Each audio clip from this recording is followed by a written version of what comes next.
two things to get the thing moving. Two aspects of China. The first is that we've never witnessed anything like this before. A country of 1.3 billion people growing at 10% a year for over 30 years. This is utterly different from the two great transformations we know from the past. The British Industrial Revolution, very small population, growth rate never exceeding on average 1.5%. The rise of America from the American Civil War until the outbreak of the First World War, growth rate roughly 3.5% on average, and of course, again, still a much smaller population. When China started, it was tiny. 1/20 of the population of, 1/20 of the size of the American economy. Today, it's over half the size of the American economy. China now is not just transforming itself, it is in the process also transforming the world. There is no part of our globe which is unaffected by the rise of China. The second point is this: China's not a Western country. It's never been a Western country. It will never be a Western country. It comes from very different historical and cultural roots. And one of the great challenges of the rise of China is not simply the extraordinary economic impact of China, but trying to make sense of China, trying to understand something which is unfamiliar to us, which is not part of our conventional wisdom or our assumptions.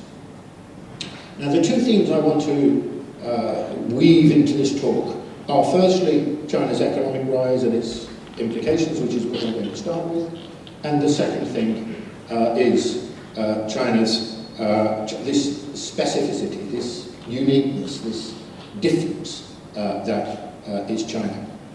Now let me start here with the impact of China. This graph here is, excluding Australia, which I'll come back to later, is the size of the Western economies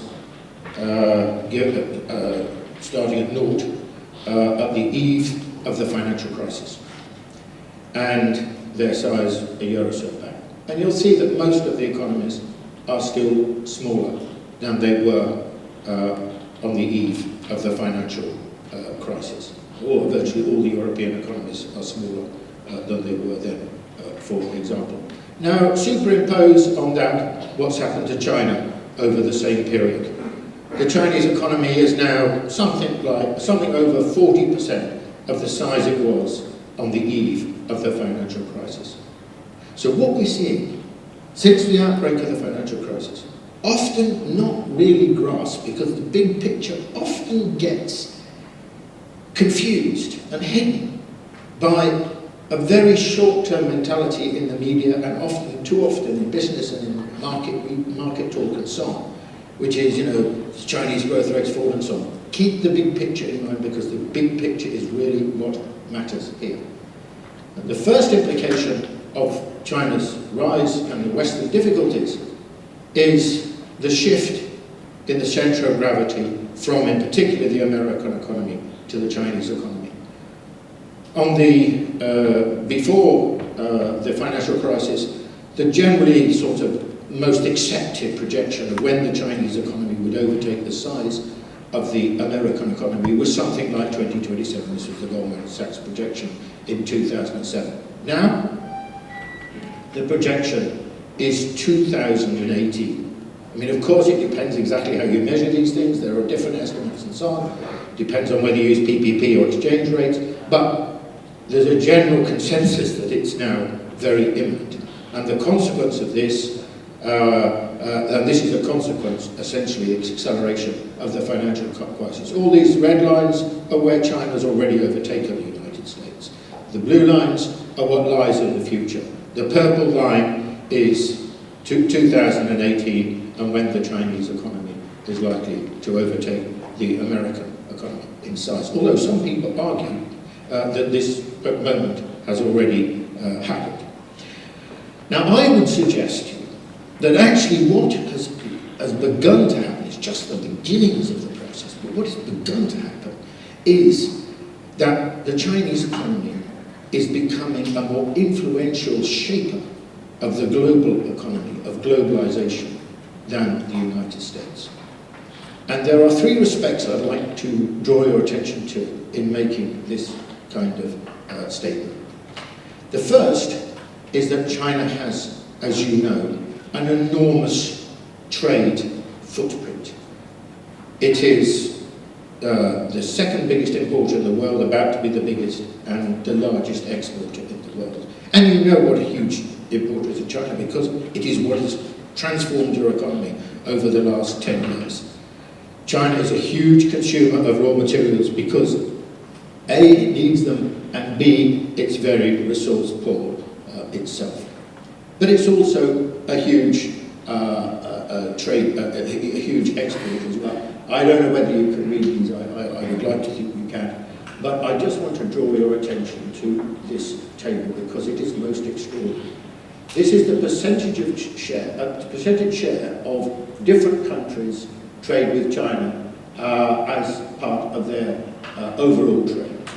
And if you go back to if you look at the first column, you don't need to go particularly, but everything is very, very small. I mean, it's 0 point something rather 1 point something other. In other words, China as a trading nation was extremely unimportant 20 years ago.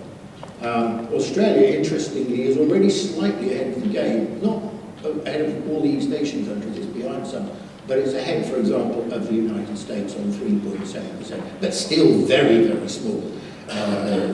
China is a player in Australian trade. If you go on 9 years, you begin to see the picture changing. It's 3%, it's 4% here and there, and so on. But still, it's very, very limited. Then just jump another 9 years to 2010. So it goes up in step changes of 9 years, and there is an extraordinary transformation.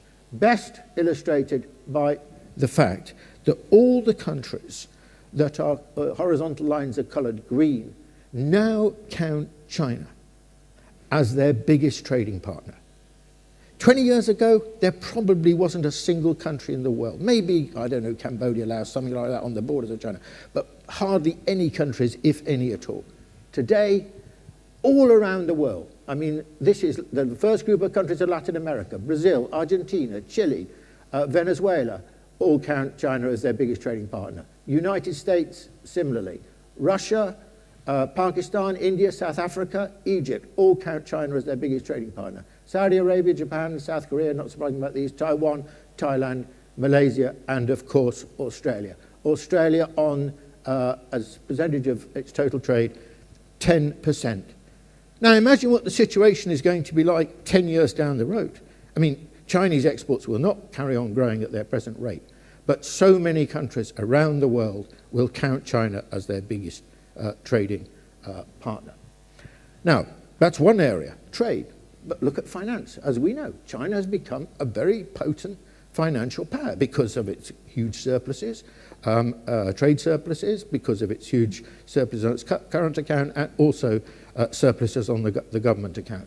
And extraordinary, in 2009 and 2010, two Chinese banks, the China Development Bank and the China Export-Import Bank, lent more to the developing world than the World Bank. The World Bank, one of the two great institutions of the post-war American world order. Or take the renminbi. I mean, the renminbi, as you know, is still a non-convertible currency.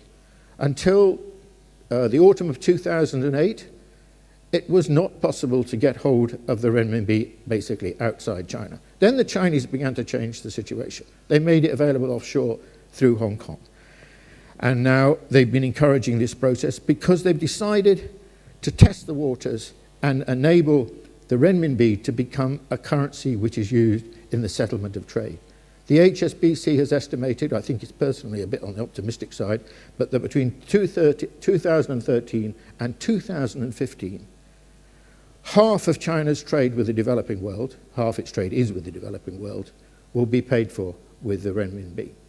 And you're very familiar with this because very recently, the last couple of weeks, agreements been signed between China and Australia so that the two can directly use each other's currency rather than going through the dollar, which has important transactional costs for both countries.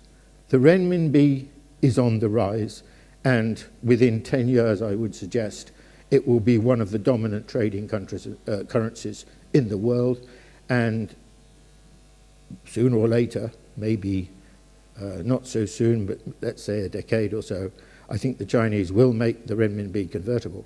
And I don't think it'll be very long then, maybe almost immediately, before it displaces the dollar as the dominant reserve currency in the world.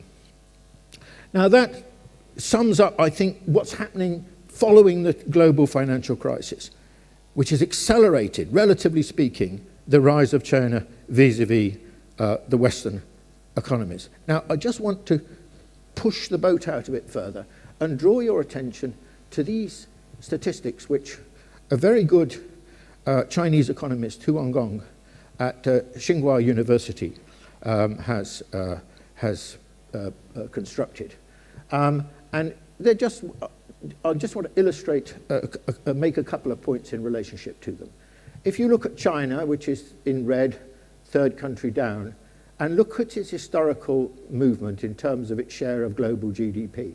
Before it began its long decline, it was 33%, one-third of global GDP, one-third of global output.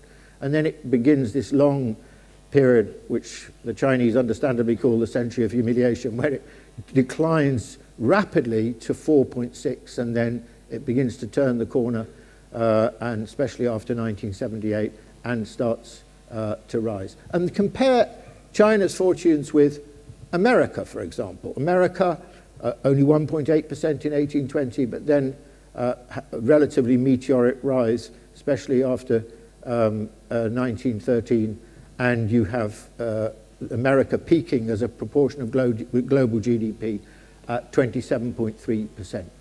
And the EU peaks at 1913. By the way, I do know that the European Union didn't exist in 1820. And it has declined since. Now, if we add Hu Hongong's projections for 2030 at the end there, then you see what he's suggesting. That in 2030, which is 18 years away, the Chinese economy will account for a third of global GDP. It will be larger than the EU and the United States combined. It will be twice the size of the American economy. 18 years is not too long away. Now you might think, well, this over-eggs China's rise. It exaggerates it. Well, people said the same thing before 2008, and in fact, the projections all underestimated the speed of China's rise. I'm not saying these will, but we must keep an open mind. But I think they give some picture of the extraordinary transformation that the rise of China is having on the global economy. And I would suggest to you that rather than the process being half complete or more, we're still really at the very early stages of the most dramatic transformation economically in human history. Now, just to summarize these points, I mean, this is another parallel development that is very interesting in relationship to this, which is the changing position of North and South. In the 1970s, the rich world, of which Australia, of course, is part, accounted for 2/3 of global GDP. The poor world, the developing world, home to about 85% of the world's population, accounted for only 1/3. And you'll see that Hu Hongong's projections exactly reverse this situation. The South accounting for 2/3, the North, the rich world, only for 1/3. Extraordinary shift in the balance of economic power, if you like, and all the implications that that is bound to carry with it. So just to summarize these points, share of global GDP, other 2, Japan 3%, Russia 3%, Brazil 5%, other Asian developing countries, Vietnam, Indonesia, Malaysia and so on, 6%, EU 13%, the US 15%, India, which I haven't mentioned, 19%, and China 34%. This is a profoundly different world to anything that certainly I've grown up in, and I'm sure you've grown up in, and it's going to have all sorts of implications, not just economic, but political, cultural, historical, you name it, and it will change as a result of these economic changes. Now, there's something else I want to now shift to that question of what China's all about, how to understand China. Now, we in the West have long presumed that there's really only one form of modernity, Western modernity. It's the only show in town. It's as if the world is all on an escalator, one escalator, and we're simply at different stages, different steps on the escalator. The West at or near the top, and everyone is, one way or another, progressing to the same destination. Now, you know, this, in a way, half stood up before the era of colonial liberation, because those countries didn't then have any means of developing economically to anything like their potential, or expressing themselves politically because they were colonies. But over the last 50, 60 years, we're witnessing a major transformation. We can see around the world countries modernizing for the first time. And as they modernize, they don't just reflect the realities of competition and technology and markets, although of course they do. They also reflect their own history and culture. Modernity is shaped not only by markets and competition, it is also shaped by history and culture. We are not living in a world of singular modernity. We are living in a world increasingly of multiple modernities. And China is probably the example par excellence, because China is a very old civilization, in many ways a very remarkable civilization, and accounts for no less than 1/5 of the world's population. China is not Western. It never has been Western. It never will be Western. That is not to say that China is not learning from the West. On the contrary, this is the most open period probably in Chinese history, and it's learning hugely from the West. But it doesn't mean that it's going to become Western.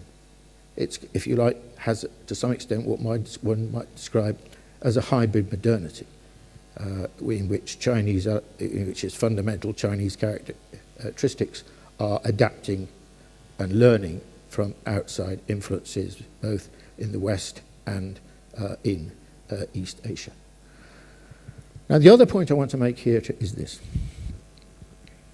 The rise of China will change the world, not just economically, I mean, the figures I've shown you, but equally, it will change it politically, culturally, ethically, morally, intellectually, and so on. Think of the rise of Britain. Think of the rise of the United States. It just wasn't an economic process. At a suitable time lag, because it takes time to assess, to understand what has happened to you economically, what potential it offers, what possibilities it opens up, what doors it opens. It becomes possible then for a country increasingly to express itself in a much broader way. If you like, a nation begins to acquire both hegemonic potential and hegemonic aspirations. And China, of course, in time will undoubtedly do this. Now, the problem here is that we really, really need to try and be able to understand China. And I fear that, by and large, we don't really understand China. I mean, I'm very impressed with Australia, I must say, because I think that here, more than any other Western country, because of what's happening to you economically, because of your growing involvement in China, you are in all sorts of fronts, in all sorts of sectors of society, thinking about and trying to understand what China represents. I mean, it's still, to be truth, at a pretty low level probably, but you are more advanced, I can assure you, than any Western country, including the United States, when it comes to these kind of questions. But all of us, I think, in the West, and in some degree or other throughout the world, are constrained by the fact that we don't really understand China because we are used to using Western ideas, Western history, Western experience, Western concepts to try and understand China. And beyond a point, we can't. Because China is not a Western society. Now, I want to give you 4 examples of this. The first example is that China has called itself a nation state. It's called itself a nation state for about 100 years, roughly since around 1900. But actually, as you know, China is much older than us. These were the borders of China, roughly speaking, after the victory of the Qin dynasty at the end of the Warring State period, 221 BC.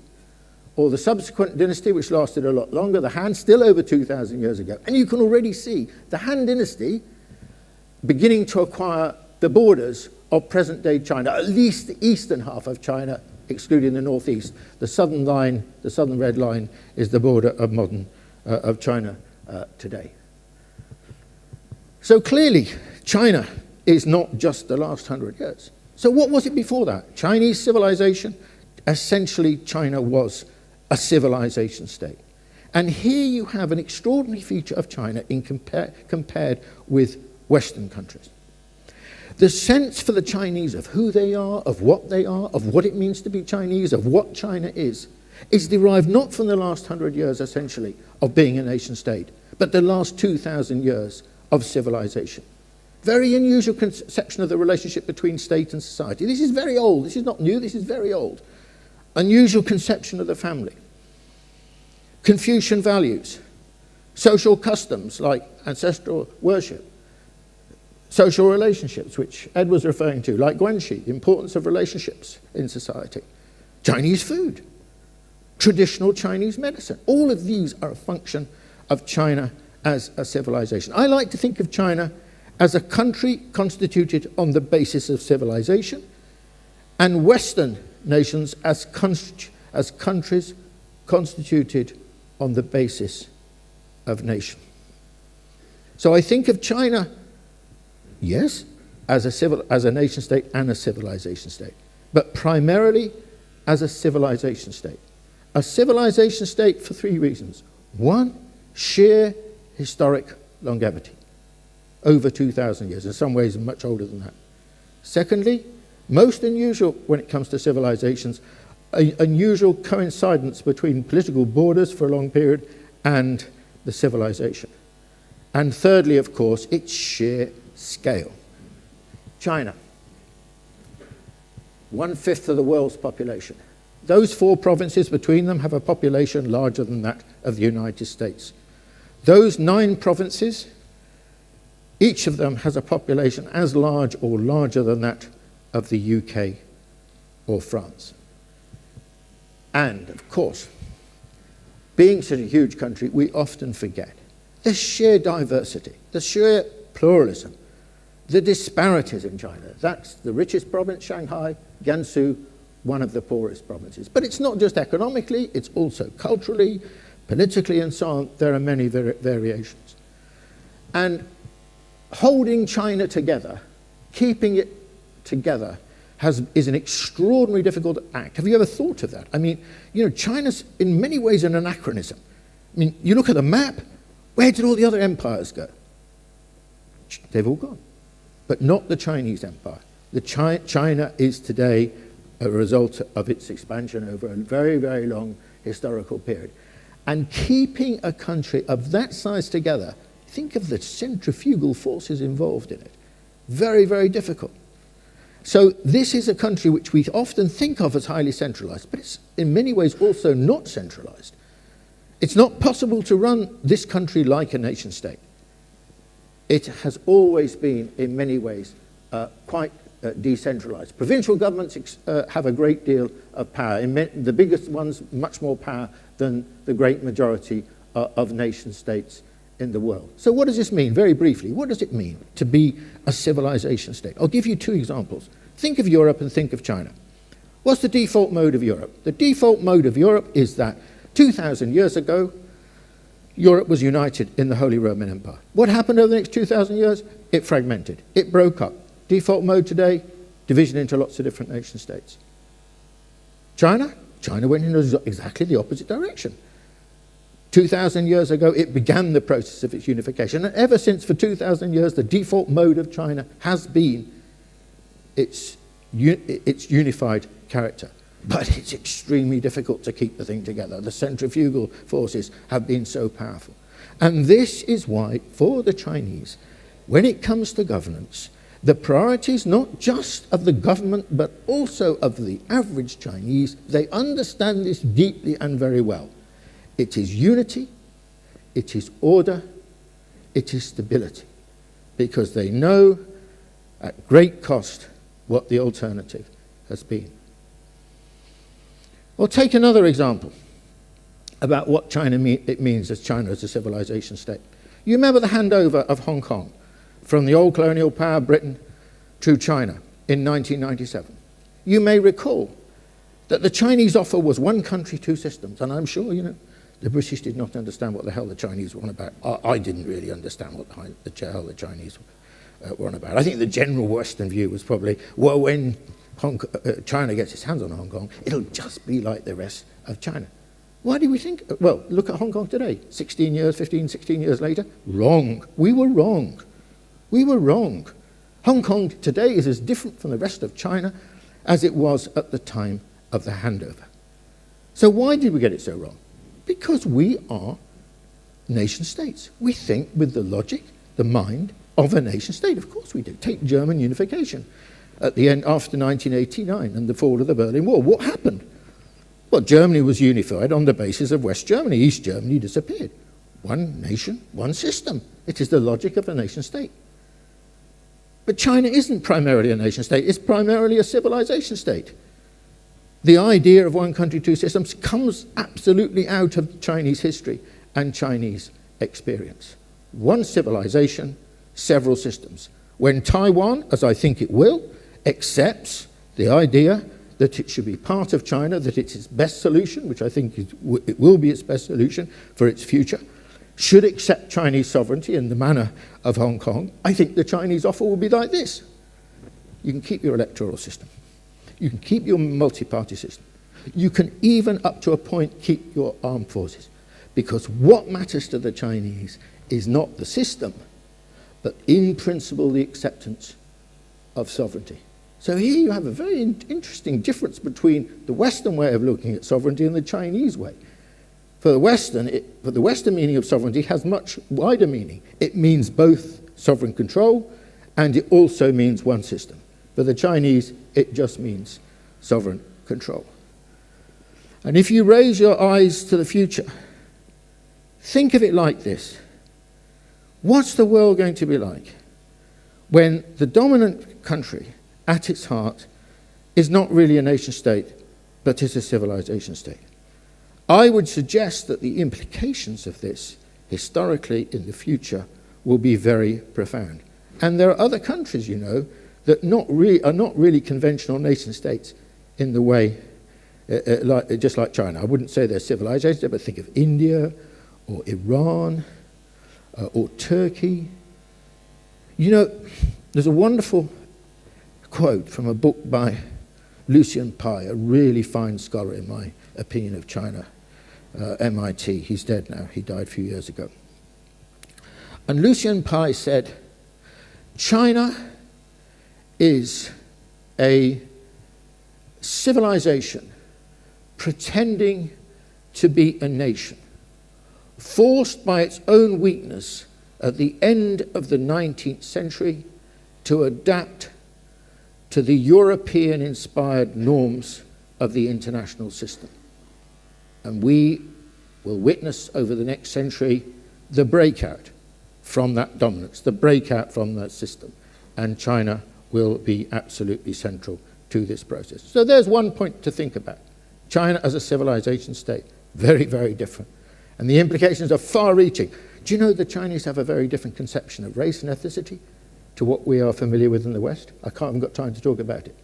And as you'll see shortly, the whole idea of the Chinese state is so different from the way we view the governance of our own countries. This is not just the period since 1949. This goes back a very, very, very long time, deep in the history of China.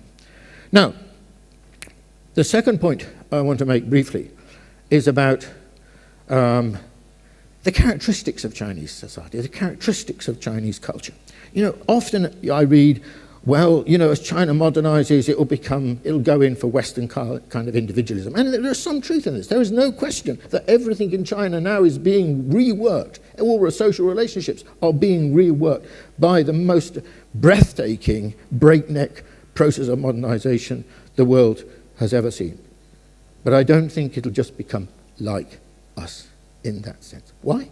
Because the family plays a very different role in Chinese history and Chinese society today. Than is true in the West. It's a much more important institution than it is in the West. This is expressed by the fact that the Chinese write their names, unless they're living in Western societies or dealing with Westerners, they write their name, surname first, as you know, and then given name second. That the nature of marriage in Chinese society is really very different from the way it's conceived in the West. I mean, this is not specific to China, it's also true of India. But essentially, it's not the union of two individuals, it's the union of two families. Or the responsibility of the family in China is seen in a different kind of way. For example, the responsibility to the seniors, the elders in the family, the grandparents in the family. By custom and also by law, the family is expected to look after them. Or the way in which parenting operates in China. It's much more prescriptive. It's much more morally based. There's a much clearer understanding of what the difference is between right and wrong.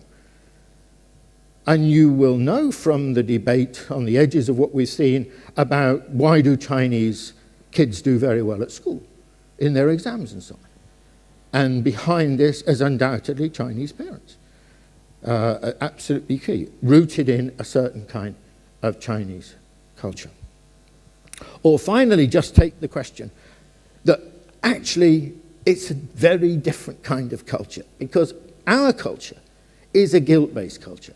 We come from Christian countries, Christian societies, where we think we are inherently in danger of committing sin and we need to be saved from ourselves. That Jesus Christ was born on earth to save us from our sins.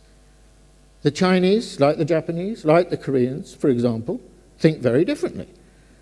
Their societies are shame-based societies. They don't believe, for example, with Mencius and other great scholars in China, that people are inherently in danger of committing sin. On the contrary, they think that they've been brought up in the right way by their parents and they've been educated in the right way, then people are good. And the key institution for this process is the family. Children find their place in society through the family. They find their role in society through the family. If they don't, they lose face. You know a fundamental Chinese characteristic about losing face. In operating with Chinese, you need to make sure that they do not lose their face in their relationship with you. And if you want to know why, even here, with Chinese who've lived here a long time, or anywhere you go, why Chinese, Japanese, Koreans and so on tend to behave in a very different way from Westerners, especially it's obvious amongst the younger people. They're much more cautious, they're much more understated, they're less extrovert, they're less assertive. It is because of these deep cultural differences. Cultural differences may be redefined with modernization, but they persist in a profound way. Thirdly, take the question of the state, take the question of government. Now, we in the West think the legitimacy of government is a function of democracy. Indeed, we think that unless you have democracy, the state is not legitimate. So how do you explain in China the fact that in many respects, the Chinese government as an institution in the broadest sense enjoys more legitimacy than is the case in the West? These figures put together by Tony Seish at the Kennedy School at Harvard and the blue lines are central government, the other ones are lower tiers of government, and extraordinarily high ratings for government in these figures. And the Pew Global Attitude Surveys bear out the same thing. Now, what explains this? How do we explain it? Because you can't explain it in democracy in our terms, because the Chinese don't have democracy in our terms. Well, I think you explain it in this way, that for the Chinese, the key role of government is as the embodiment, the guardian, the defender of Chinese civilization. Indeed, if it fails in this respect, there will be no question that Chinese government, this one or anyone, will be overthrown. And this goes back to the whole point I made at the beginning about the importance of civilization, about the importance of the civilization state, and the importance attached to unity in China. Now, another point I want to make about the Chinese government is it's very different from the notion of Western governments.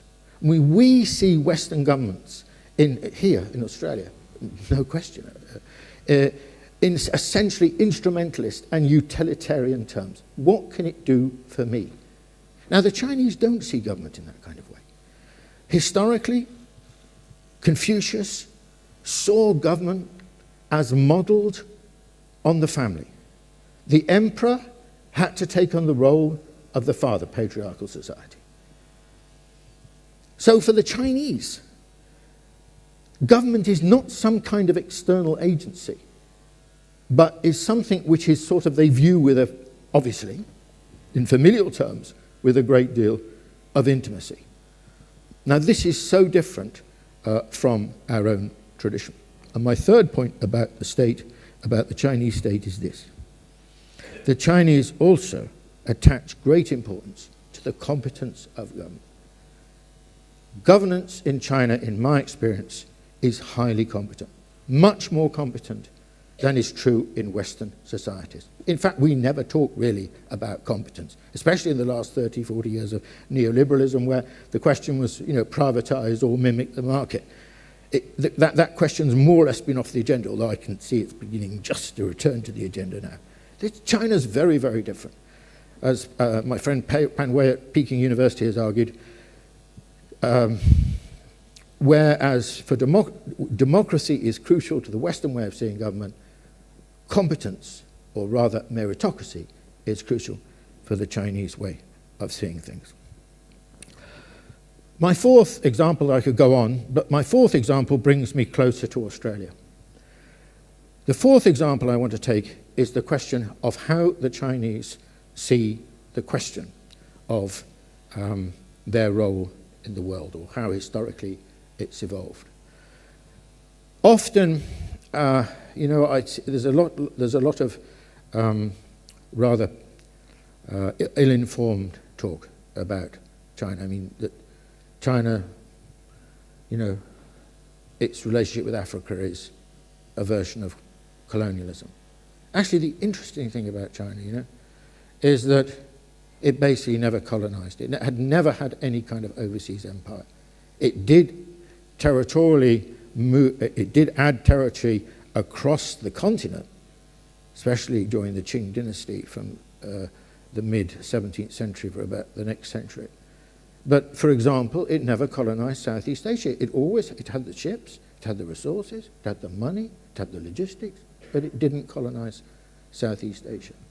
What the Chinese did instead was they had something called the tributary system, which for thousands of years persisted in this part of the world, embracing China, parts of Indochina, bits of what we now know as Indonesia, especially Java, and Taiwan, using modern names, Japan, and the Korean peninsula. China never occupied any of these countries. Instead, what you had as a system which essentially worked like this. The rulers of tribute states were required to recognize the superiority of China. And in return, they had various forms of protection from China, but especially access to the Chinese market. Very stable system, went through many iterations, lasted thousands of years, but it came to an end around about 1900, essentially with the growing weakness of China under the Qing dynasty and the arrival of European colonialism and then its imitator, Japanese colonialism, at the end of the 19th century and the early 20th century. And that was the end of a very long-running system. But if we look at the situation now in East Asia, we can see a great change taking place. I think these figures are extraordinarily revealing about the way in which East Asia, the largest economic region in the world, home to 1/3 of the world's population, is changing. The blue line is the percentage of exports from these different countries going to China. And you'll see the blue line is for 1995 and the green line is for 2010. And the extraordinary thing about these figures is the speed of the transformation, the speed of the growing importance of China as an export market for these countries. In fact, it wouldn't be true to say that all countries in East Asia now count China as their biggest export market, but the great majority do. Or look at these figures, for example, which is the percentage of the lower line is the percentage of the whole of Asia's exports going to China, 22%. And then if you take India out of the equation, it's something like 24%.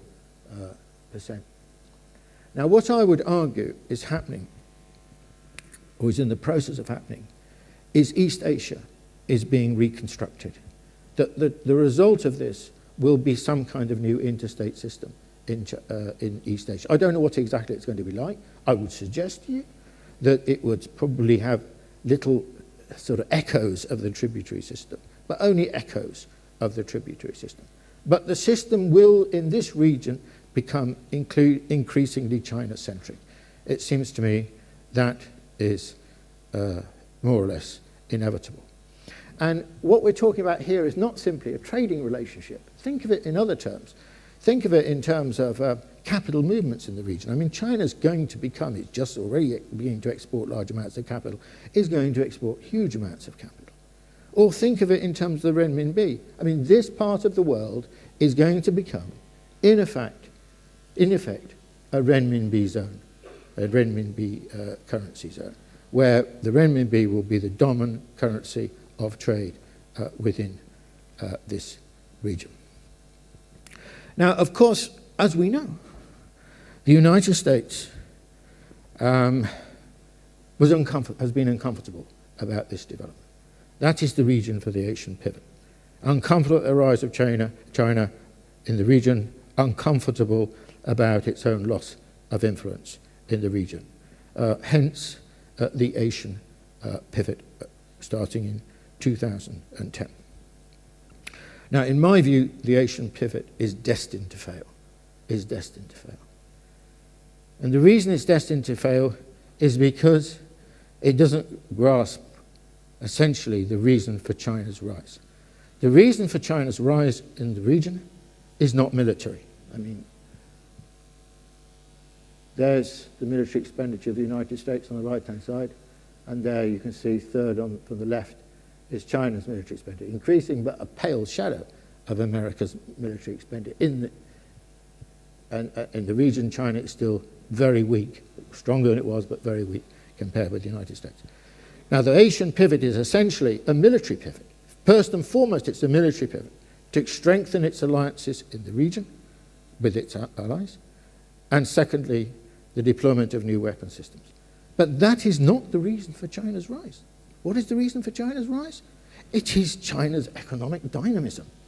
What is the reason for America's decline in the region? It is America's declining economic role in the region. Let me draw your attention to the following statistic. In 1996, the United States took over 20% of exports from East Asia. By 2009, this figure had fallen to 6%. In the same period, China's position was exactly the mirror opposite of the United States. In 1996, it took 6% of China's exports from this region. By 2009, it took over 20% of the exports of this region. This is the reason for the rise of China and the decline of the United States in this region. And the other aspect of the American offer in relation to the pivot, which is the Trans-Pacific Partnership, I also think is doubtful in terms of a success. And above all, it is designed to exclude China from a new trading system across the Pacific. And there is, I think, here something disturbing about the future for East Asia in the pivot.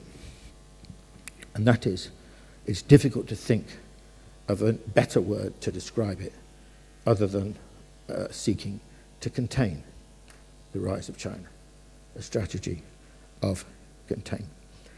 Now, before I talk about Australia, I just want to say one brief thing about China.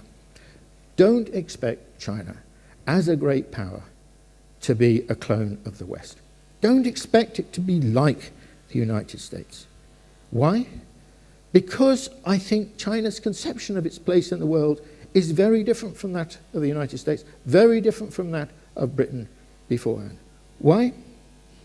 Because whereas our sense, the Western sense of universalism, was projecting ourselves around the world and expecting others to become like us, that our historic mission was to persuade others to become the same as, or rather enforce it, in the era of colonialism.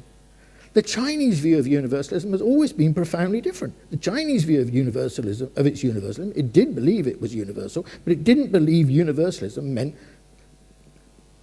projecting itself onto others. On the contrary, they believed that it was essentially the best place to be was China, the land under heaven, the Middle Kingdom. Why step outside the Middle Kingdom into varying stages of barbarianism?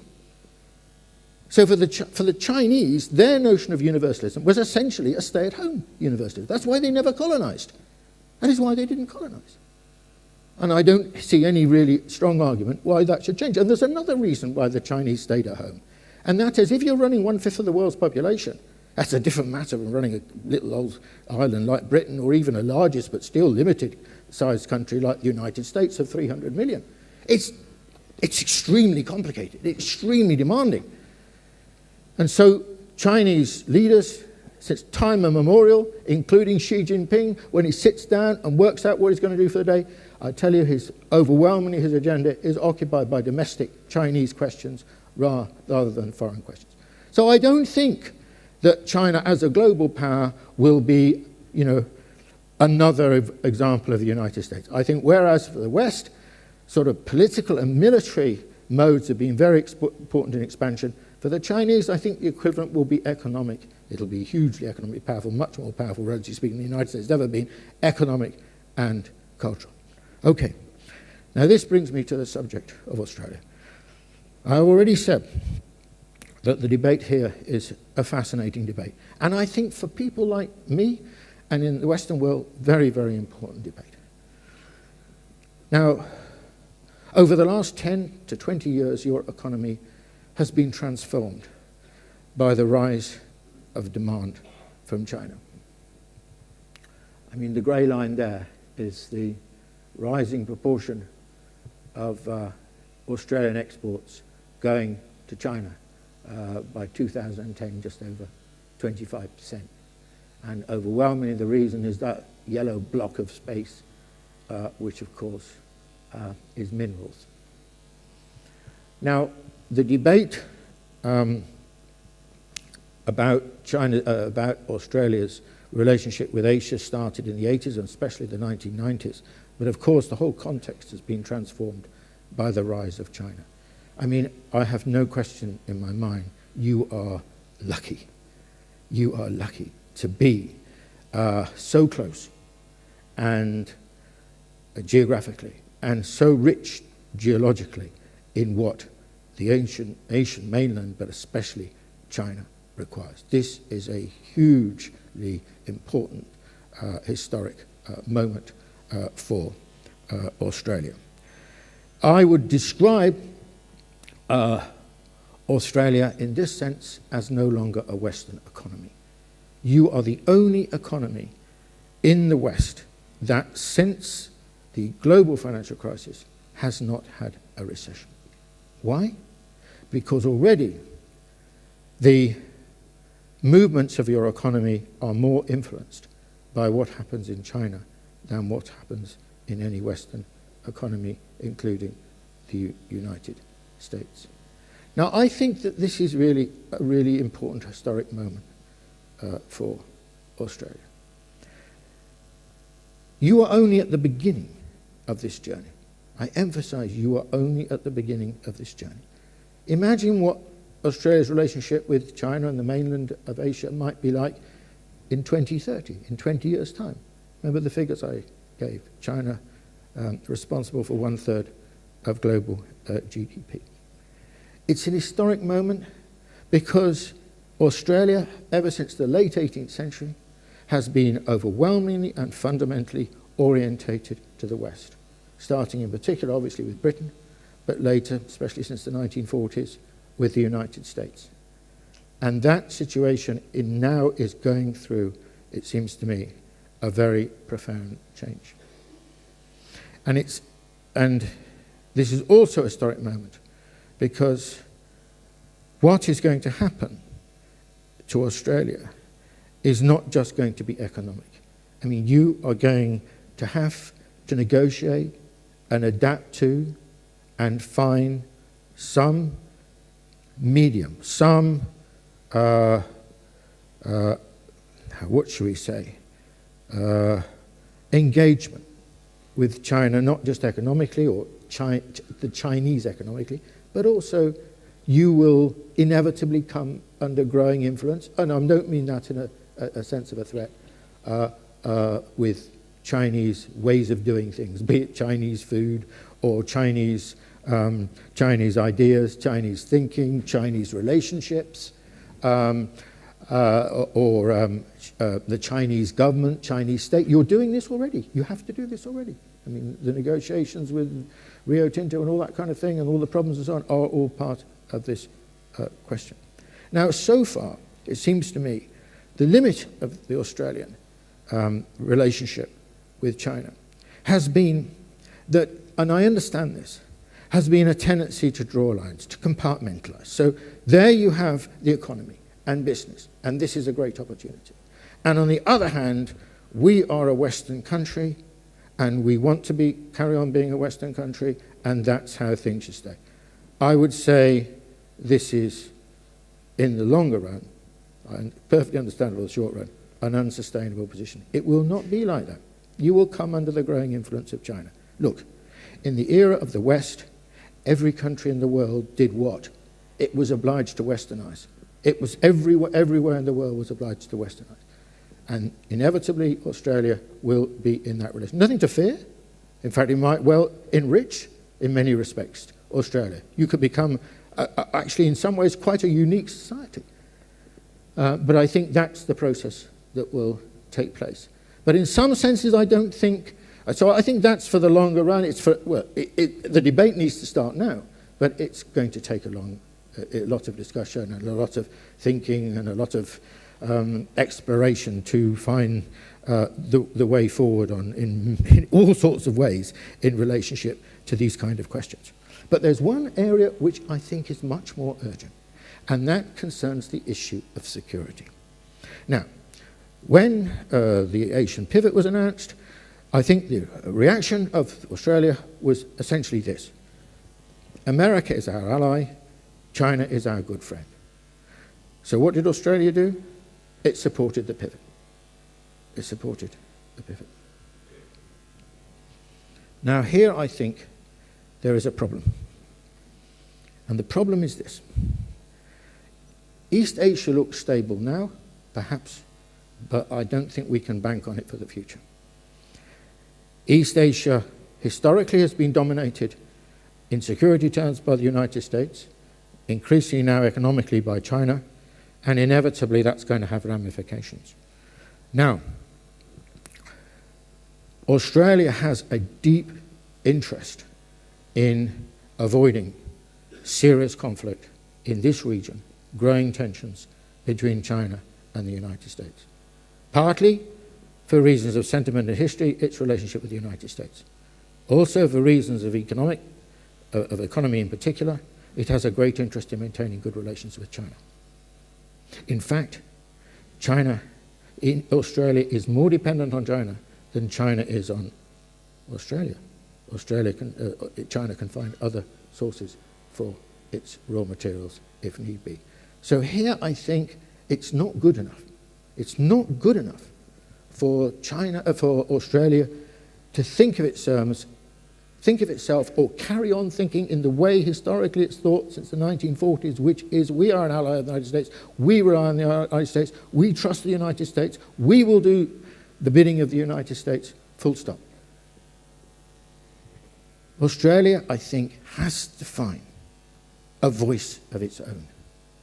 It has to find a modicum of independence.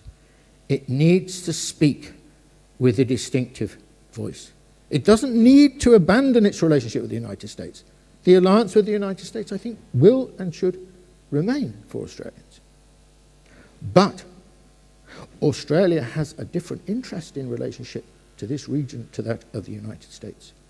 So Australia needs to explain to the United States, needs to make its voice clear on the importance of America adapting to the new realities of this region. What are the realities?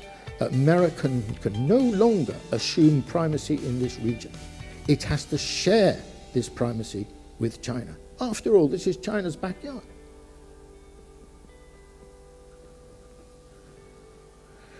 So, Australia, I think, has an extremely important diplomatic role to play in this region. But it can only play that role if it is prepared to think and express its own views. Thank you very much.